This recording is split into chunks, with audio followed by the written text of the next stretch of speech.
చిన్న చిన్న కుండీల్లో వేసిన క్యాలీఫ్లవర్స్ చూడండి చాలా బాగా పెరిగాయి. ఇలా ఒక్కో కుండీలో ఒక్కో మొక్కను పెట్టుకుంటే బలం సరిపోయి బాగా ఎదుగుతాయి. మార్కెట్‌లో దొరికేంత పెద్ద పువ్వులు అవ్వకపోయినా మన పెరట్లో పెంచుకున్నది కాబట్టి మనసుకు కలిగే ఆనందాన్ని మాటల్లో వర్ణించలేము. ఈ క్యాలీఫ్లవర్‌లో టమోటోలు వేసుకొని కూర వండుకుంటే చాలా బావుంటుందండి. ముందుగా క్యాలీఫ్లవర్‌ని ఒకసారి నీటితో కడిగేసి మరీ పెద్దగా కాకుండా, మరీ చిన్నగా కాకుండా ఇలా మీడియంగా ముక్కలు కోసుకొని పక్కన పెట్టుకోవాలి.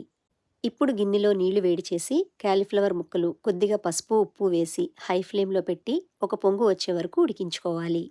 ఒక పొంగు వచ్చిన తర్వాత ఇలా వడకట్టుకొని ముక్కల్ని తీసి పక్కన పెట్టుకోవాలి. ఇప్పుడు ప్యాన్‌లో నూనె వేడి చేసి పెద్ద ఉల్లిపాయ, 2 పచ్చిమిరపకాయలని ఇలా సన్నగా తరిగి వేసుకొని 2 నిమిషాలు వేయించుకోవాలి. ఉల్లిపాయ ముక్కలు కాస్త రంగు మారిన తర్వాత కొద్దిగా అల్లం వెల్లుల్లి ముద్దను వేసి పచ్చివాసన పోయే వరకు వేయించుకొని క్యాలీఫ్లవర్ ముక్కలు వేసి అంతా బాగా కలిసేలాగా కలుపుకొని మూత పెట్టి 2 నిమిషాలు మగ్గించుకోవాలి.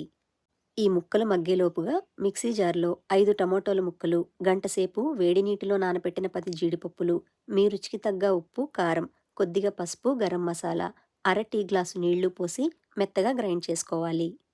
క్యాలీఫ్లవర్ కూరకి నీళ్లు ఎక్కువగా పోసుకుంటే అంతగా బాగోదండి. 2 నిమిషాలకి క్యాలీఫ్లవర్ ముక్కలు చక్కగా మగ్గిపోతాయి.